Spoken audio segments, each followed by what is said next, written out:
แต่ก่อนก็เคยเสียใจให้ฮักที่พ่ายพังแต่ก่อนก็เคยมานั่งคิดฮอดแต่เขาตอนนี้ก็หูแล้วว่าอย่าเสียเวลากับคนที่บ่ฮักเฮาคันสิฮักให้ฮักคนที่เขาเห็นความสำคัญเฮาก่อน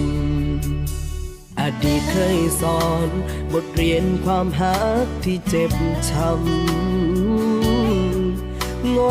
ซ้ำๆย้อนว่าบ่เชื่อคำพ่อแม่สอนตอนนี้สิบ่ให้ใจกับไปง่ายอีกแล้วคือหักทั้งก่อนเบิ่งกันไปให้แน่ใจก่อนจังให้ใจเข้าไปก็เคยเสียใจก็เคยผิดหวังที่ผ่านมาชีวิตเคยพังเพราะเฮาเป็นคนใจง่ายยอมเป็นคนโสดแบบบ่มีภัยดีกว่าเป็นของตายเป็นของเล่นความหักก็บ่ได้จำเป็นต่อชีวิตดอกบานใดอยู่ซื่อๆเฮ็ดต่อให้มีค่าดีกว่าไปเป็นหมาเป็นควายให้เขาเอาใส่คือสิหักก็ให้เพื่อใจ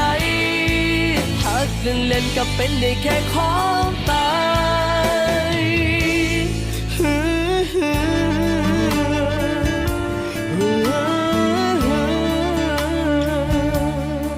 บ่อยากสิหักกับไผบ่อยากสิคบกับไผ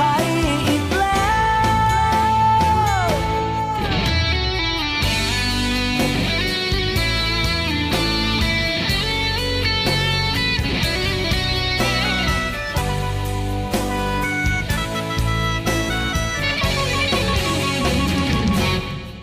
ยอมเป็นคนโสดแบบบ่มีภัยดีกว่าเป็นของตายเป็นของเล่นความหักก็บ่ได้จำเป็นต่อชีวิตดอกปานใดอยู่ซื่อๆเฮ็ดโตให้มีค่าดีกว่าไปเป็นหมาเป็นควายให้เขาเอาใส่คิดสิหักก็ให้เพื่อใจหักเล่นๆก็เป็นได้แค่ของตายยอมเป็นคนโสดแบบพอมีภัยดีกว่าเป็นของตายเป็นของเล่นความหักก็บ่ได้จำเป็นต่อชีวิตดอกปานใดอยู่ซื่อๆเฮ็ดต่อให้มีค่าดีกว่าไปเป็นหมาเป็นควายให้เขาเอาใส่คือสิหักก็ให้เพื่อใจหักเล่นๆก็เป็นได้แค่ของตายอย่าได้เป็นคนใจง่ายหักเล่นๆก็เป็นได้แค่ของตายอย่าได้เป็นคนใจง่าย